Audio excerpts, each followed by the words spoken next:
Pause. Apoio Moura do B. Para morar ou investir, conheça a linha Beach Class da Moura do B.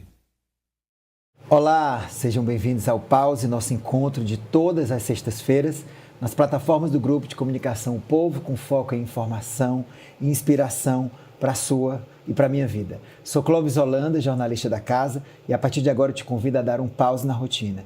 Menos aceleração, mais bem-estar e conhecimento. E antes da gente começar, já se inscreve aí no nosso canal e não esqueça de deixar o seu like. Você tem dificuldade para largar o aparelho celular na hora de executar tarefas simples do dia a dia, como lavar a louça, dirigir, fazer uma refeição ou ver um filme? É comum que você procrastine suas obrigações, incluindo as de trabalho, para ficar passando o dedo no visor do aparelho por horas a fio, sem estar em busca de algo objetivo, simplesmente preso nas imagens e naqueles estímulos? Você percebe que áreas da sua vida poderiam ser ou estar mais desenvolvidas, como por exemplo os estudos, se você conseguisse controlar o seu impulso por essa conexão, muitas vezes involuntária, ao longo de todo o dia? Se antes, anos atrás, a gente discutia muito o teor dos conteúdos disponibilizados pelos aplicativos e redes sociais, o jogo mudou e não foi mais uma vez ao nosso favor. É cada vez mais comum a gente ouvir pessoas se queixando de uma fadiga mental permanente, irritação, impaciência perante situações comuns da rotina, como essas que eu citei, também dificuldade de acompanhar histórias, filmes, de ler livros, ou ainda um certo desinteresse pelos encontros e pelas relações interpessoais.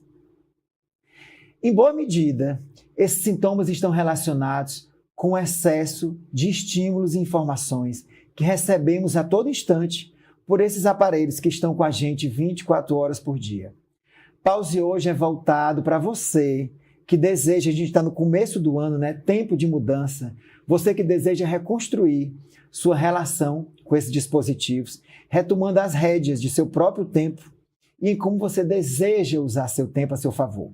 E para destrinchar esse tema, recebo hoje, pela segunda vez aqui, desde que o Pause estreou, há 2 anos, a médica Tamires Mariano, que é neurologista infantil com residência médica pelo Hospital Universitário de Brasília.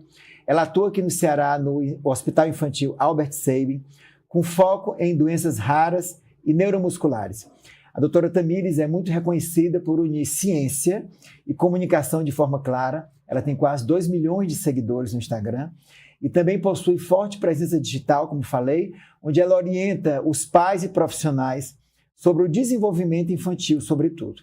E tem se dedicado nos últimos anos, especialmente, ao estudo dos impactos do uso precoce e excessivo de telas no cérebro de crianças, também nós de adultos, tema que hoje representa um dos maiores desafios do desenvolvimento e na saúde infantil e também para nós adultos. E antes de começar, eu queria dizer que, obviamente, que nem sempre o programa tem relação direta com a minha vida, mas eu trouxe esse tema de forma muito especial, porque na virada de ano, ali no dia 31, quando eu fui fazer as minhas metas de ano novo, eu escrevi redesenhar, reconstruir a minha relação com os aparelhos celulares. Porque mesmo eu sendo jornalista, eu não preciso estar o tempo inteiro.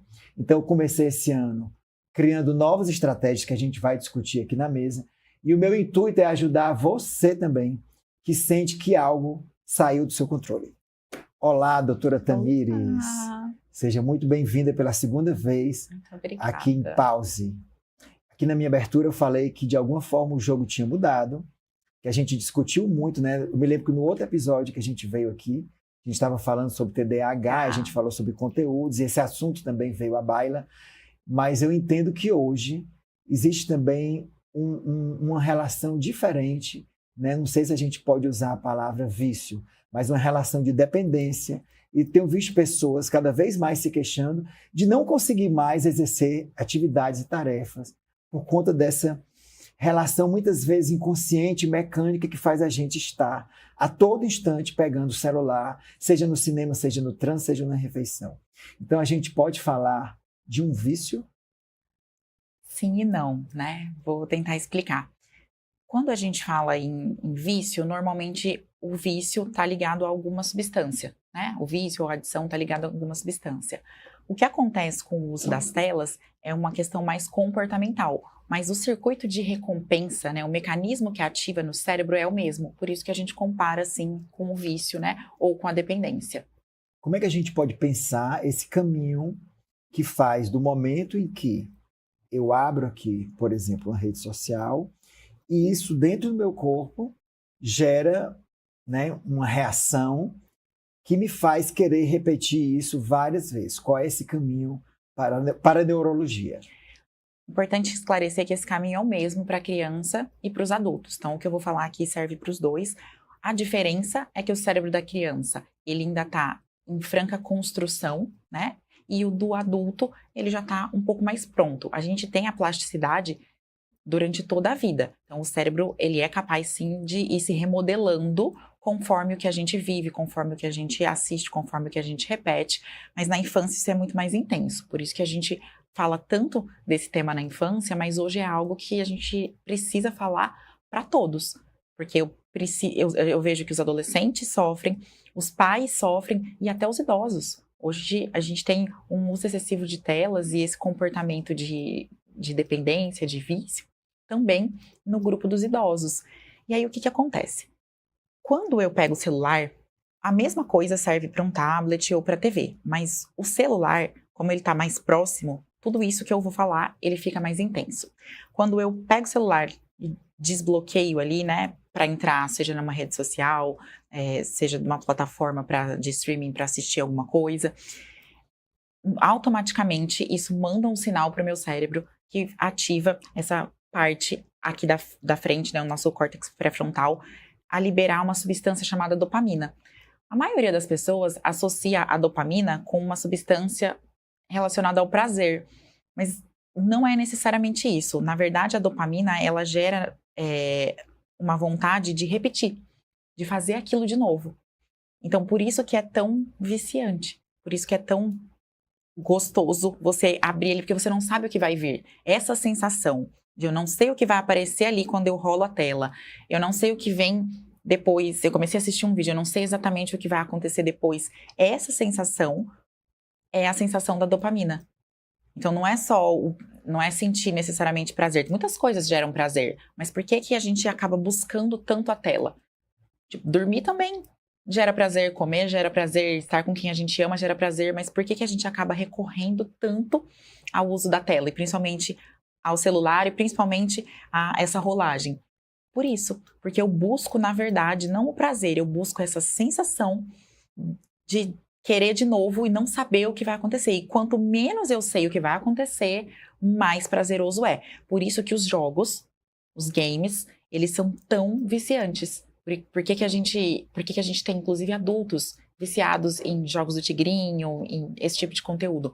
Porque isso de eu não saber o que vai acontecer é o que é tão excitante. E aí a pessoa consome aquilo uma vez e ela quer de novo, só que ela quer de novo numa intensidade maior. Então, esse é o circuito de recompensa, que é o mesmo nas drogas ilícitas conhecidas, né? Então, por isso que se torna tão viciante, tão dependente, tão intenso. E como é que a gente pode pensar a dopamina fora do mundo digital? Que atividades, até para a gente entender qual é a função dela dentro do nosso funcionamento. Que outras atividades fora do mundo digital geram essa liberação? A dopamina, a gente precisa dela também para se concentrar. Por que quando a gente está assistindo, né, mexendo, vendo, a gente fica tão concentrado? Porque ela também faz parte desse mecanismo de eu me sentir concentrado. Então, a dopamina, ela deixa a gente mais acordado, mais ativado. Fazendo um paralelo, o paciente que tem TDAH, ele produz menos dopamina. É um cérebro que produz menos dopamina, por isso eu me disperso mais, porque eu acabo não conseguindo ter o mesmo nível de dopamina que um cérebro que não tem TDAH. Então, qualquer atividade que eu for fazer que exija um pouco de concentração, eu acabo forçando o meu cérebro a usar dopamina. Mas o que acontece? Nós estamos usando tanto telas, buscando o celular, buscando toda hora essa questão do digital, que é como se a gente fosse saturando ali né, os nossos receptores de dopamina. E aí, quando eu não estou nessa atividade que libera dopamina de uma forma mais intensa, todas as outras em que eu preciso de dopamina, seja uma leitura, seja uma atividade que exija um pouco mais de concentração no trabalho, ou alguma atividade que você vai fazer em casa, a gente não consegue.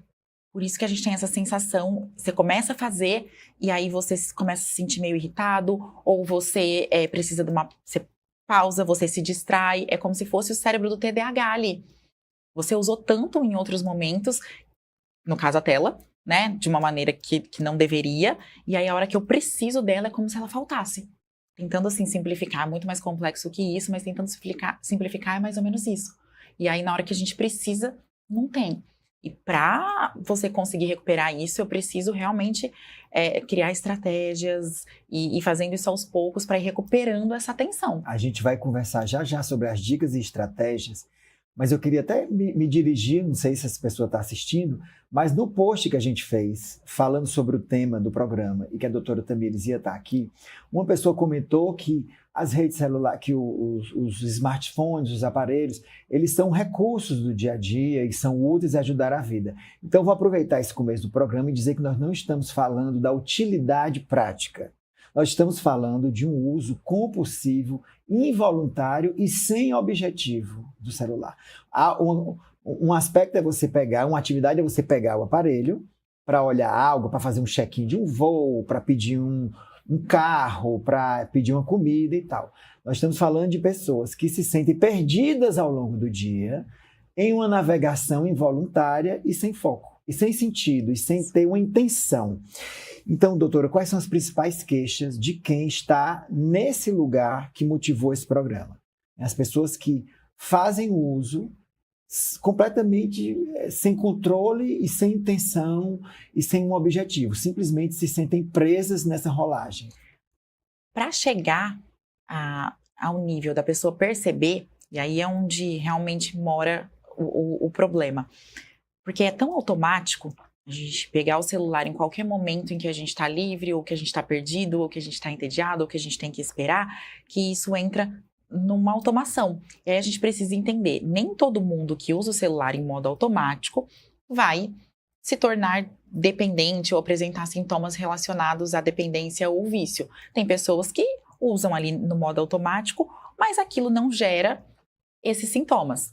Tem pessoas que usam por muito tempo em outras atividades e aquilo também não vai necessariamente gerar uma dependência. Mas em muitos casos, o vício ou a dependência está relacionado sim com o tempo de uso.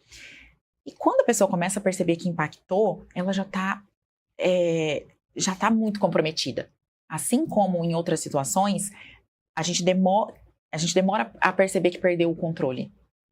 Então, quando a pessoa chega no consultório, os pais das crianças, os adolescentes, a queixa, ela já vem muito escancarada. Eu já tenho problemas de sono, eu já estou com problemas de humor, ou com irritabilidade exacerbada, ou oscilando, né, irritabilidade com momentos mais depressivos, de maior desânimo, insônia, acordar de noite pensando no celular. Às vezes os pais trazem relatos, a criança está dormindo e a criança ali se mexendo e de repente eles veem a criança fazendo movimento. Tem até um vídeo que circula nas redes sociais, né, mostrando isso. A criança fazendo um movimento de rolagem enquanto dorme. Olha, então quando chega nesse nível, já está perceptível para outras pessoas e para você, a gente já tem realmente uma situação um pouco mais séria.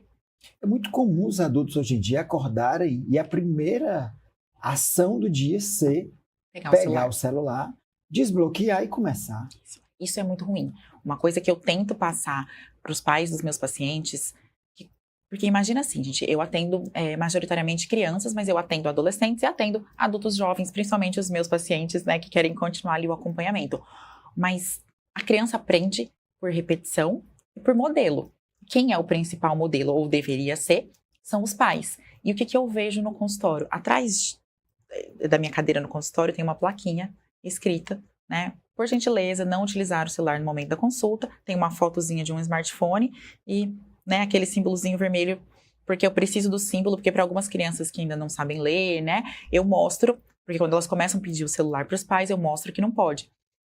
E eu vou falar 50% sendo muito generosa, mas cerca de 50% dos pais ou mais desrespeitam isso, mexem no celular durante a consulta, e aí quando eu olho, eu falo alguma coisa, eles, não, mas é só porque eu tô respondendo aqui uma coisa, eu preciso.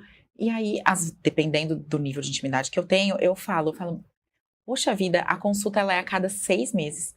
1 hora de consulta cara, porque a minha hora de consulta eu reconheço, né, que tem um valor elevado, e a pessoa não é capaz de conseguir ficar esses 60 minutos sem mexer no celular. Como que ela vai conseguir reduzir o tempo de tela dessa criança? Então, muitas vezes eu passo boa parte da consulta conversando com os pais sobre a necessidade deles reconhecerem que aquilo está prejudicial, colocarem limites para eles mesmos, para poder melhorar o comportamento da criança. E eu imagino também a dificuldade, né, que você deve ouvir os relatos, quando a gente pensa na escola, né, no estudo. Um dos motivos que me fez repensar a minha relação com os smartphones foi uma vida de leitura que eu tive, que deixou de ser feita. Não havia uma de leitura de livros, notícia, obviamente, por conta da minha função. Mas eu parei de ler durante um tempo por conta dessa chegada, e aí eu tive que criar estratégia que a gente vai já conversar. Mas, assim, a repercussão no estudo é muito grande. Não só no estudo, mas na inteligência. Isso já é comprovado. Pela primeira vez, a gente tem uma geração com QI menor que o dos pais. E o porquê disso? Se a gente tem muito mais informação, acesso à informação do que antes. Porque para eu consolidar essa informação, para eu consolidar o aprendizado, eu preciso de esforço. Então, a leitura, ela exige muito mais. A leitura no papel mesmo, a leitura ali sem... no papel ou no Kindle, que tenta simular ali, né, um papel, eu exijo muito mais do meu cérebro quando eu tô lendo. Quando eu venho para essa leitura que a gente faz hoje, essa leitura feita no digital, a própria luz, o jeito da disposição ali das frases, a mudança de tamanho, as figuras, tudo isso torna mais fácil para o cérebro absorver aquilo. Então, eu absorvo de maneira fácil e superficial. A gente faz aquela leitura meio dinâmica ali, rápida, e já pula para o próximo, né? E hoje, se vocês pensarem, gente, como isso é sério, há pouco tempo atrás, sei lá, 2, 3 anos, a gente lia a legenda. Hoje, quem lê a legenda? Ninguém. As pessoas querem que você grave vídeo, tem que ter ali a legenda, porque em algum momento ela pode se cansar da sua voz e desligar, mas ela prefere ouvir a sua voz. E se o conteúdo for por escrito, a gente tem que fazer em carrossel, porque as pessoas não querem ler um texto completo ali, sem ter imagem, sem aquilo gerar dopamina no seu cérebro de maneira mais rápida. Então, essa facilidade faz com que o cérebro absorva inicialmente, mas ele não consegue aprofundar. Para eu aprofundar, para aquilo ficar registrado no meu cérebro e se tornar um aprendizado, eu preciso de esforço. Então, como a gente aprendia antigamente? A gente tinha não só que ler, mas a gente tinha que copiar, não era? A gente tinha que fazer várias cópias, a gente tinha que ter esforço. Hoje, como que é feito? A criança, ela não copia, ela não quer ler, a mãe lê para ela, muitas vezes, para ela fazer ali o mínimo da tarefa. E aí isso vai deixando esse conhecimento cada vez mais superficial e esse QI cada vez menor. Porque as pessoas que a gente conhece, né, que são mais inteligentes, elas têm que tipo de hábito? Leitura, escrita, reservar um tempo para isso, longe de todo ruído e realmente conseguir ficar focada, porque aí sim eu consigo gerar essa dopamina e concentração e depois consolidar esse aprendizado. Então, é muito mais sério do que a questão ali meramente do aprendizado. Entra numa questão de QI. E isso é muito preocupante. Porque se a gente continuar nesse ritmo, a gente veio a vida inteira aumentando o QI. Cada geração aumentando. Que eu tenho mais acesso à informação e vou conseguindo proporcionar estudo cada vez mais para um número maior de pessoas. Então, tendência aumentando. E a gente já está invertendo esse gráfico. Ele já está descendo. E nesse ritmo que a gente está indo, aonde nós, que fomos criados com o hábito de leitura, com o hábito de estudo, estamos com dificuldade de fazer isso, imagina uma geração que já nasce não fazendo isso. Como que eles vão fazer? Hoje as minhas crianças, eu conto nos dedos as que conseguem ler um livro. Não precisa nem ir tão longe, elas não conseguem assistir um filme. Hoje, as crianças, eu pergunto para vocês aí em casa, o filho de vocês, quem vocês conhecem como de criança aí abaixo de 10 anos, se você colocar para assistir um filme, ele não consegue, nem no cinema, nem em casa, assistir inteiro. Muitas vezes nem um episódio inteiro de uma série ou de um desenho, de tão fragmentada que está a nossa atenção. Essa atenção fragmentada o tempo todo leva a uma dificuldade de atenção sustentada. Tudo é fragmentado, tudo é rápido, tudo é picado. E aí, a hora que eu preciso sustentar essa atenção, eu não consigo. E isso é um cérebro que já está formado. Num cérebro em formação, isso é muito pior. Os danos, muito pior. Queria que você detalhasse, até para nós pais entendermos com um pouco mais de profundidade, o processo de formação, né, esperável, né, de uma criança, de um adolescente, né? Como é que a gente pode pensar isso como pais de proporcionar e a interferência que as telas causam dentro desse processo, que seria o ideal para a gente desenvolver um adulto pleno, né, dentro das suas potencialidades. Fico muito feliz com essa pergunta, com esse questionamento. É fundamental tocarmos nesse assunto. Quando a gente fala em educar, em criar uma criança, a gente pensa muito nessa educação formal. Aprendizado de leitura, de escrita, a criança falar, né, obrigada, pedir desculpa, essa coisa básica que é mais formal. Mas, na verdade, para você criar um filho, para ele ser uma pessoa bem-sucedida, eu preciso de algumas habilidades que estão ficando esquecidas, que envolve esforço. Tudo que eu vou falar agora, a gente pode fazer o paralelo com o esforço para aprender. Então, todas as habilidades, incluindo a habilidade de comunicação, né, a habilidade do aprendizado formal, como a gente falou, a habilidade para realizar atividades físicas e ser bem-sucedido no esporte, tudo eu preciso de repetição e esforço. E hoje a nossa vida, né, é tão acelerada que os pais acabam... eles mesmos não executam essas atividades, acaba tendo alguém para fazer. Então, ele precisa sair cedo de casa, já tem uma babá para ajudar a trocar as crianças, já tem alguém fazendo a comida, e a gente vai fazendo tudo aquilo ali muito rápido para colocar logo a criança no carro, já coloca o celular para ela comer mais rápido, porque eu não tenho tempo. E conforme a gente vai encurtando todas essas etapas do dia, a criança, ela deixa de ter esse modelo de repetição do aprendizado das coisas básicas. E aí a gente chega ali na pré-adolescência e na adolescência com crianças que não conseguem fazer atividades simples, como cortar uma carne. Como fazer ali minimamente uma atividade que exija essa habilidade que ela não teve, dela mesma cortar, dela mesma ajudar a preparar, porque hoje a gente está com tanta pressa que se a gente não faz, como eles vão aprender? É como que eu quero que aquela criança saiba, vem me ajudar a cortar aqui a salada. A gente não faz mais isso. A gente já tem alguma coisa que corte ou a gente já compra pronto. E aí, como que eles vão ter essa habilidade? Não terão. Então, para criar uma criança realmente para a vida e para ser bem-sucedido, a gente tem que olhar hoje mais para essas atividades básicas de vida diária, atividades domésticas mesmo. Retomar isso, porque essas habilidades vão diferenciar essa criança das outras. Porque o conhecimento acadêmico, ele está disponível na internet a hora que você quiser. Então, é muito fácil depois a gente recuperar essa parte acadêmica. Então, qual deveria ser o foco na criação das crianças hoje, se você quer criar, de fato, um filho diferenciado que vai se destacar em todas as áreas da vida dele? As atividades de casa.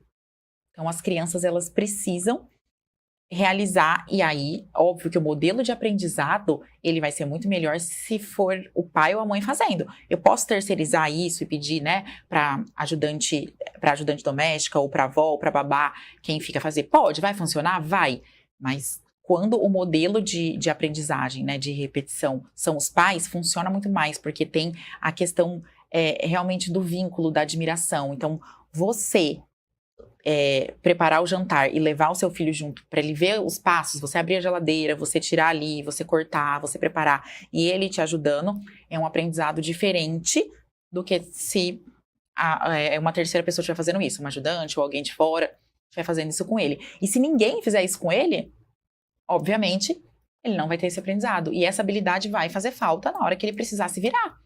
E isso serve para tudo. A gente às vezes fala assim, quem é desenrolado, né, as pessoas que são desenroladas, elas vão mais longe. É mais ou menos isso mesmo.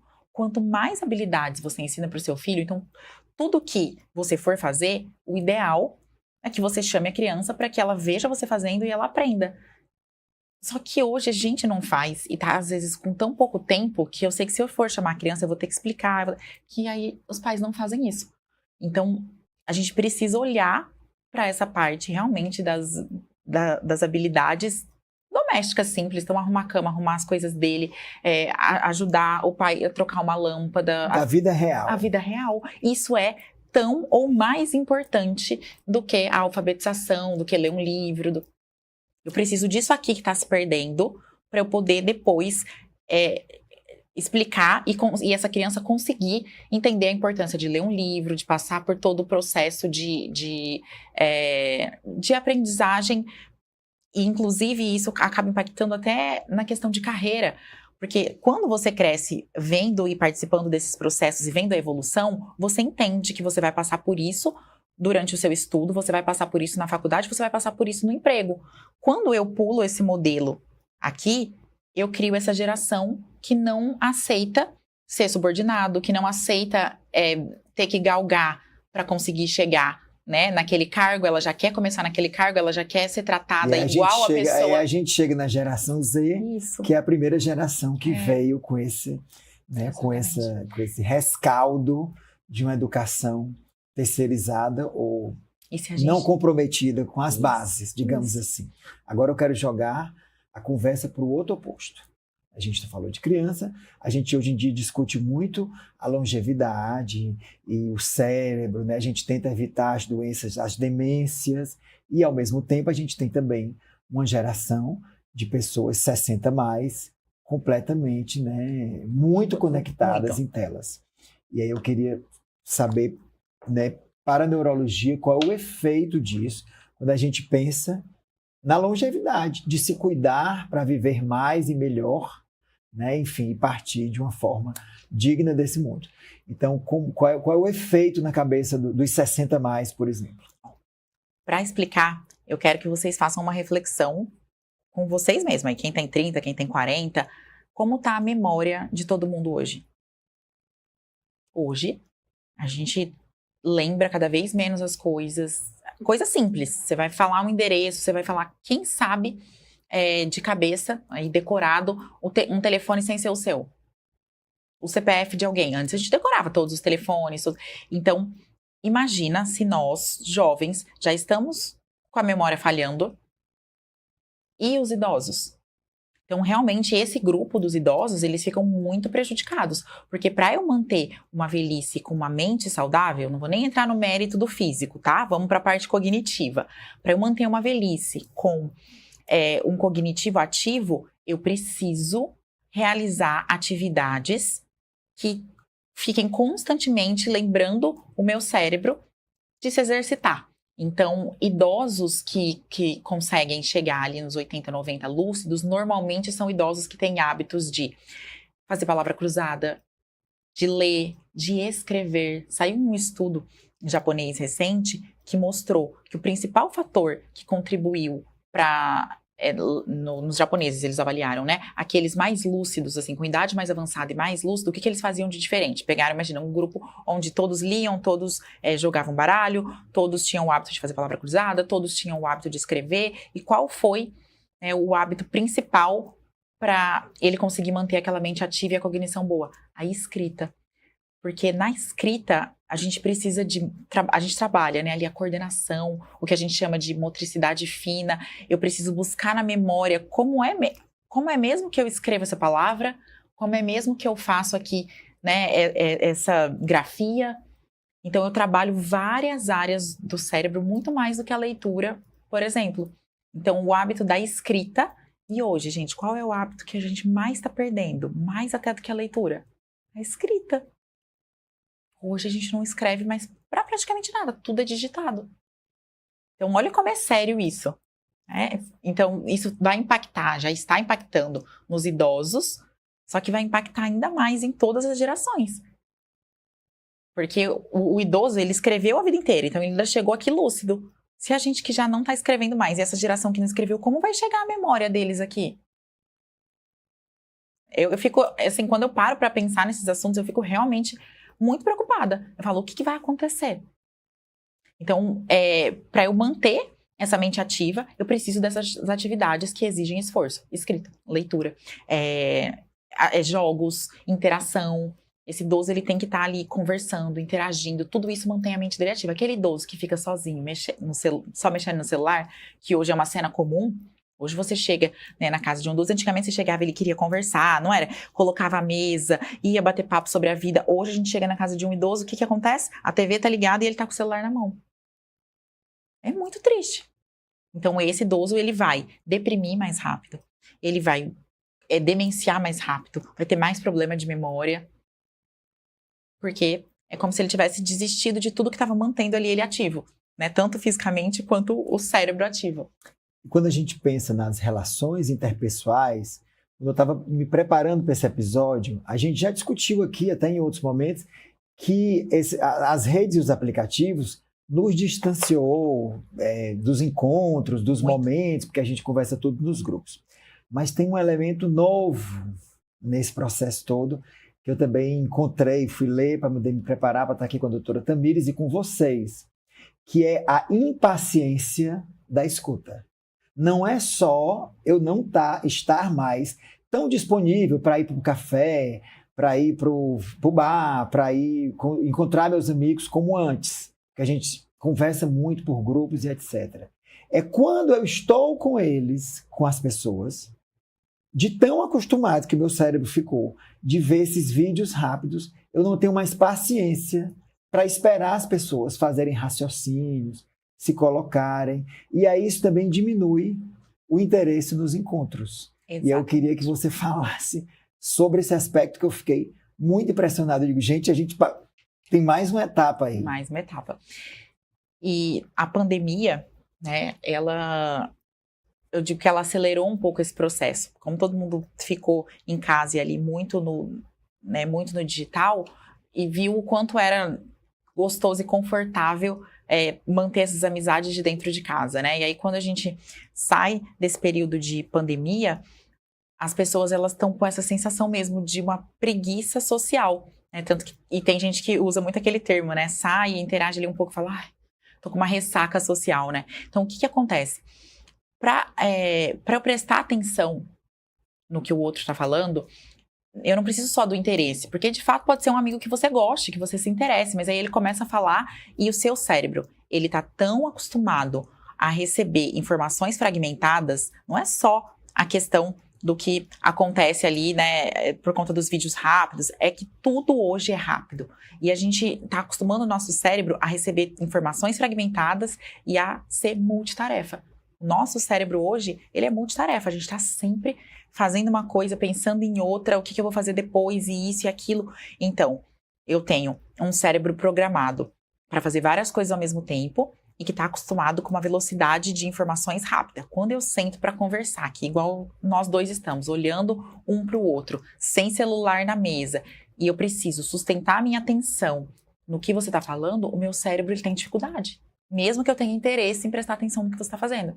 O meu cérebro, ele começa a ter que se esforçar muito. E aí, lembra que eu falei que o nosso cérebro, a gente não faz mais isso? Então, quando eu preciso desse esforço, ele se irrita. Então, em vez de ser prazeroso, passa a te deixar irritado. E aí, como que a gente melhora isso?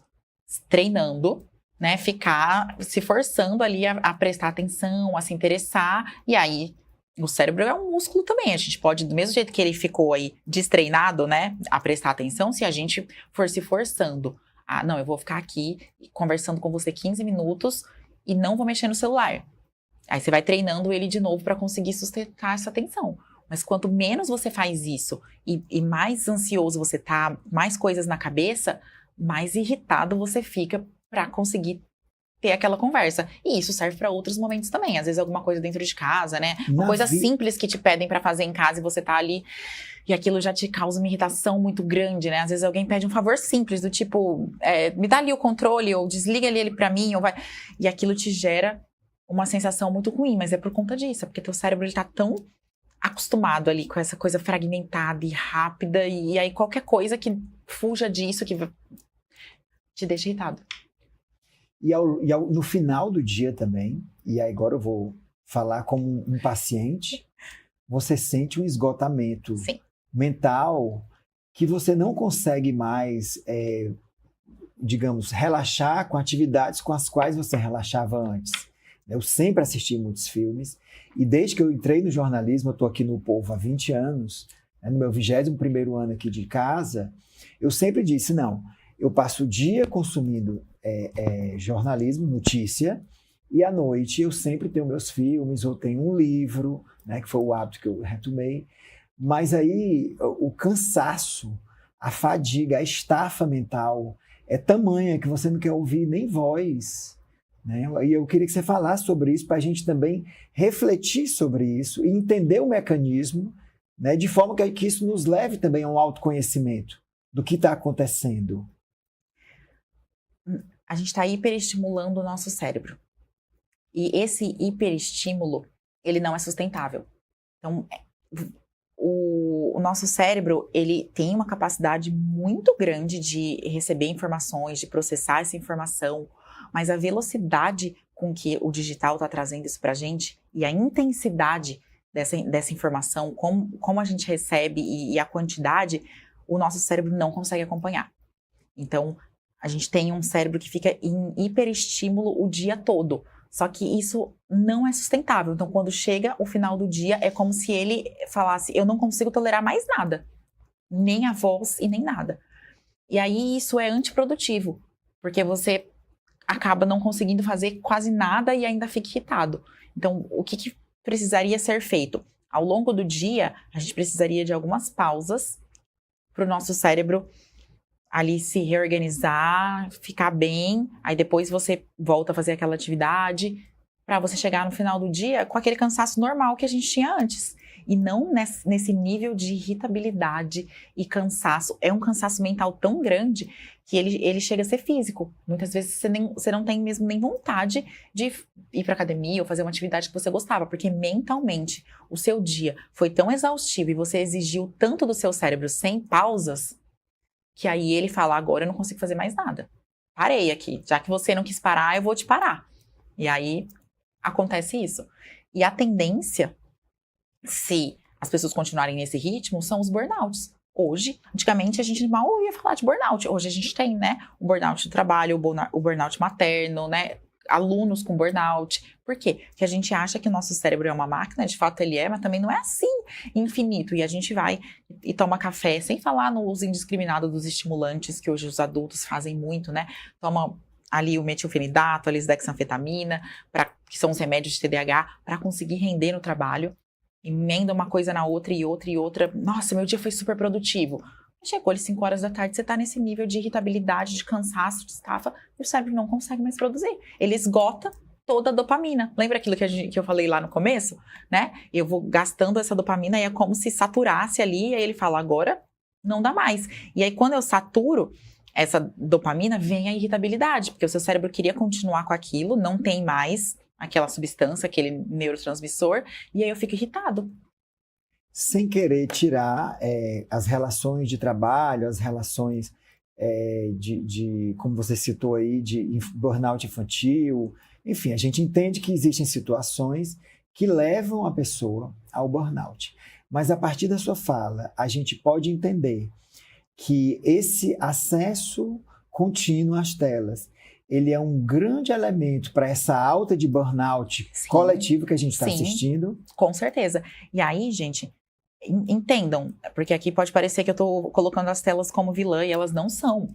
Tanto a tecnologia, né, quanto o que o digital disponibiliza para a gente são ferramentas maravilhosas. Tanto que eu sou uma pessoa que usa o digital para levar informação de qualidade para muitas pessoas. Então, eu estou longe de ser alguém que demoniza o digital. O problema está em como a gente está usando e no que estamos consumindo. Porque quando eu uso essa tela de maneira consciente e organizada, estruturada ali dentro da rotina, ela é extremamente benéfica. O problema hoje é que a gente entrou no modo automático e além de usar com essa finalidade, que todo mundo usa, ele facilita o nosso trabalho, a gente faz reuniões online, a gente usa o WhatsApp para trabalhar, independente, né, do com que você trabalha, você usa para pedir um carro no aplicativo, a comida, igual você falou, realmente ajuda muito a vida de todo mundo. Então a gente já usa no dia a dia de todo mundo, em quase todas as profissões. Só que nos intervalos, o que nós estamos fazendo? E aí a gente está transferindo isso também para as crianças e isso é extremamente perigoso. Por isso que criança, adolescente, quanto mais você segura o uso do smartphone, melhor. Porque quando eu estou com o celular, se o celular estivesse aqui na nossa mesa, a gente já teria olhado ou mexido algumas vezes. E aí esse uso, em qualquer momento, essa busca, não é nem esse uso, essa busca pelo celular em todos esses momentos, entre um dia que já é cheio e atarefado e já envolve muito digital, é o que torna excessivo e treina o seu cérebro para não pensar. Então, se eu estou triste, eu pego o celular. Se eu acabei de resolver um problema aqui no trabalho e tô com raiva, tô entediado, eu pego o celular. Se eu vou ter que usar o banheiro e vai demorar um tempo, eu levo o celular. Então, a gente está substituindo o sentir as emoções pelo celular. E isso é muito perigoso. Porque aí a hora que eu realmente preciso lidar com as minhas emoções, com o meu cansaço, com a minha frustração, é como se eu não tivesse base emocional para isso. Porque eu tô o tempo inteiro não pensando.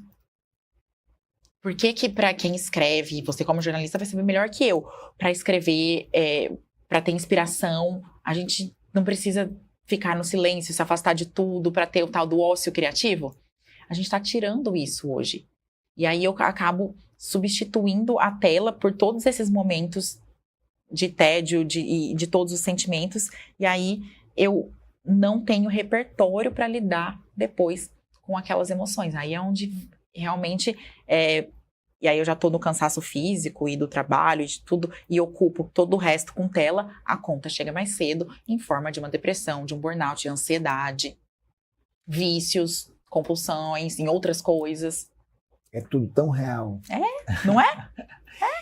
Eu pedi para a doutora Tamires trazer para a gente um teste, assim, uma forma prática, como se nós fôssemos pacientes dela, para ela arguir, né, como a gente se sente em relação, né, aos aparelhos, às telas, e a gente refletir, né, eu e vocês, se nós podemos nos considerar pessoas que precisam, digamos, ligar aí o alerta nessa relação. Então, vamos lá. Eu vou fazer 6 perguntas para vocês. E aí, depois a gente vai contar quantos sims vocês disseram, para ver se a gente precisa se preocupar um pouquinho mais ou não. Então, para quem acha que não usa muito, presta atenção agora, hein? Primeira pergunta. Você checa o celular mesmo sem ter notificação? Ou seja, o celular está aqui parado durante uma conversa e você fica olhando para ele de vez em quando, para ver se tem alguma coisa? Essa é a primeira pergunta. Segunda pergunta. Você entra para ver uma coisa simples e a hora que você vê já passou um tempão e você ficou vendo outras coisas?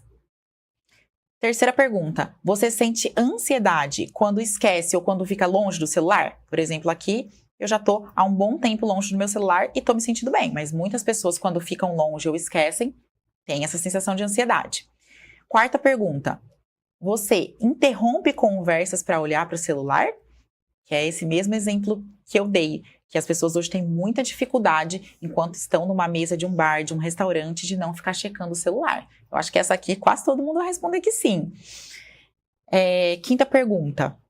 Você usa o celular até o minuto anterior a dormir?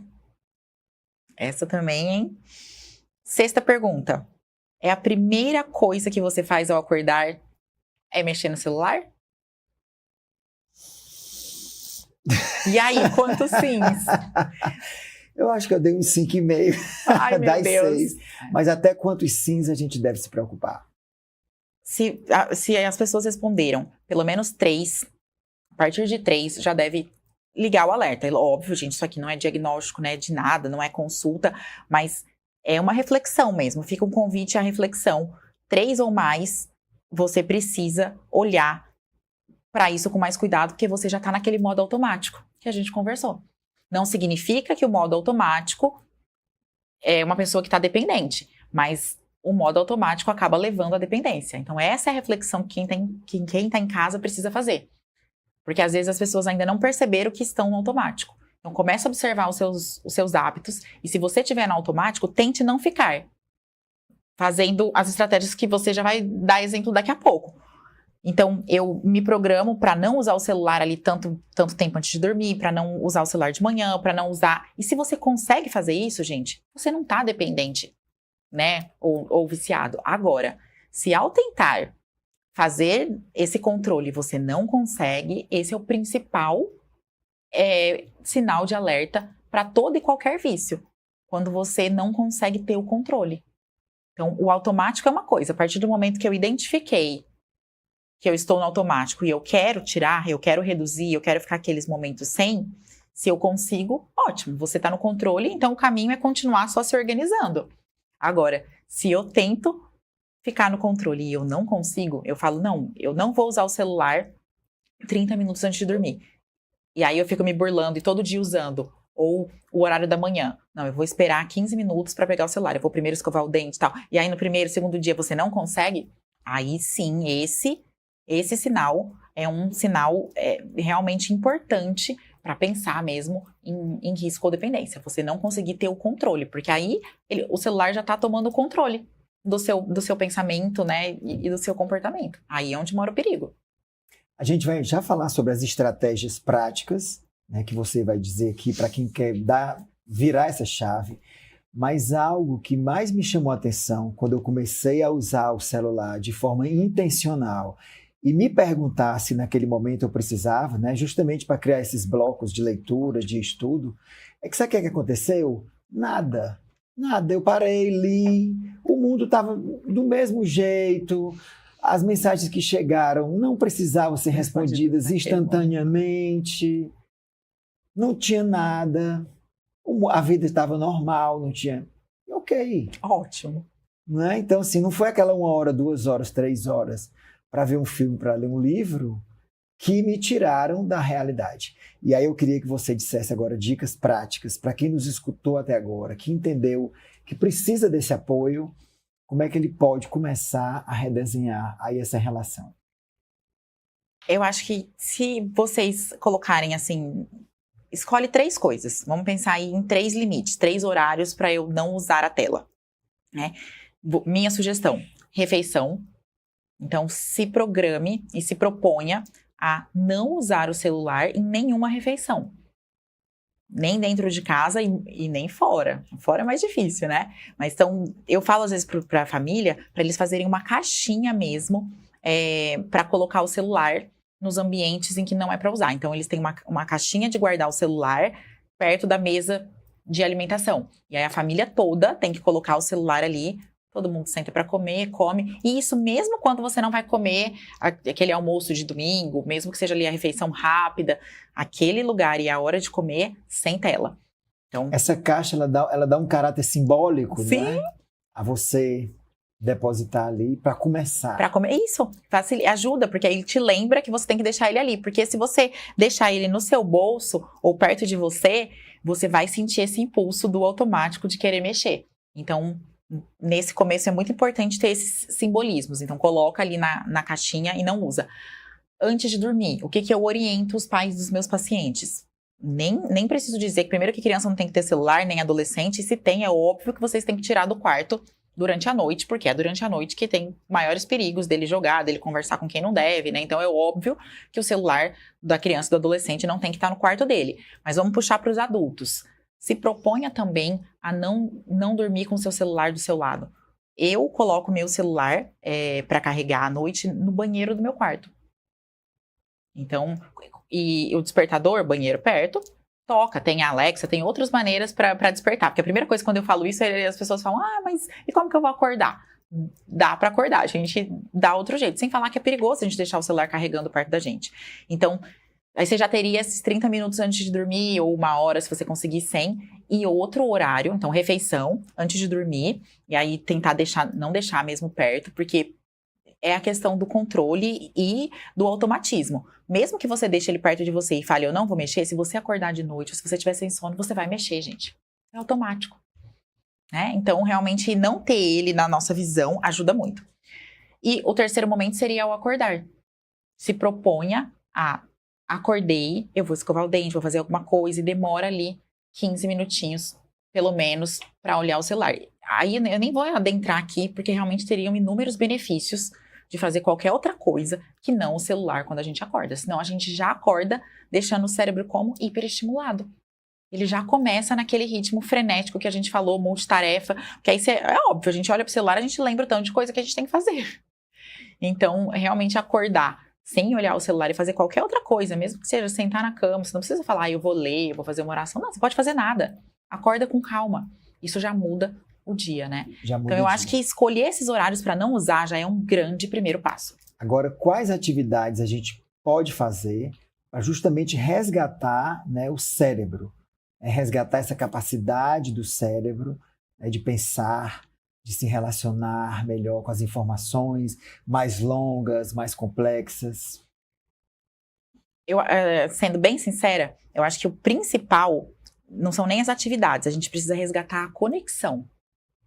É mais importante hoje para o cérebro, lembra quando eu falei das crianças e dei o exemplo de realizarem atividades domésticas junto com os pais? Puxando para o adulto em qualquer idade, o que seria mais importante hoje?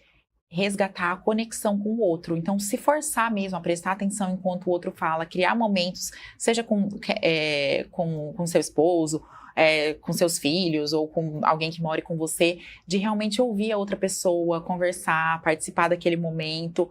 Isso, hoje, é o que o nosso cérebro mais precisa. A gente precisa resgatar a conexão.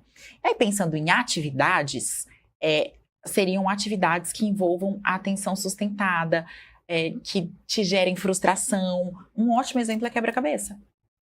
Quebra-cabeça hoje é um desafio, porque você tem que separar, ainda bem se for grande, você tem que separar ali as peças para montar, não tem barulho nenhum, não tem estímulo nenhum. Normalmente o que você vai montar ali, né, é uma coisa tipo simples, uma imagem de uma paisagem ou de alguém, uma coisa simples, não gera muito estímulo. Você tem que separar, você vai ficar tentando encaixar uma peça na outra e ela não encaixa.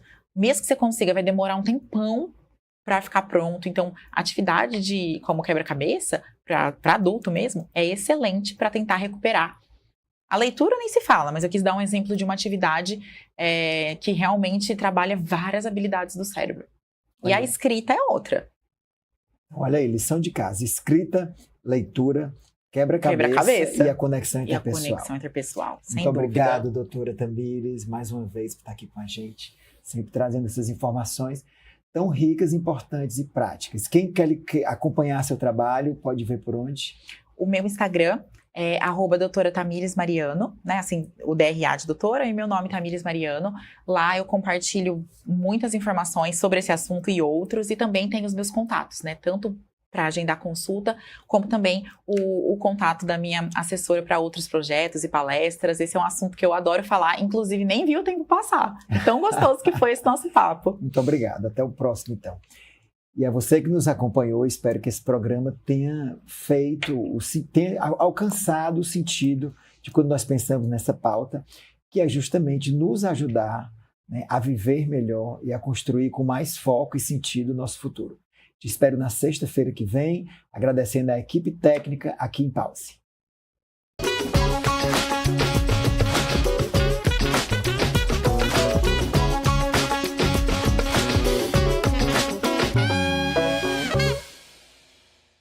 Pause.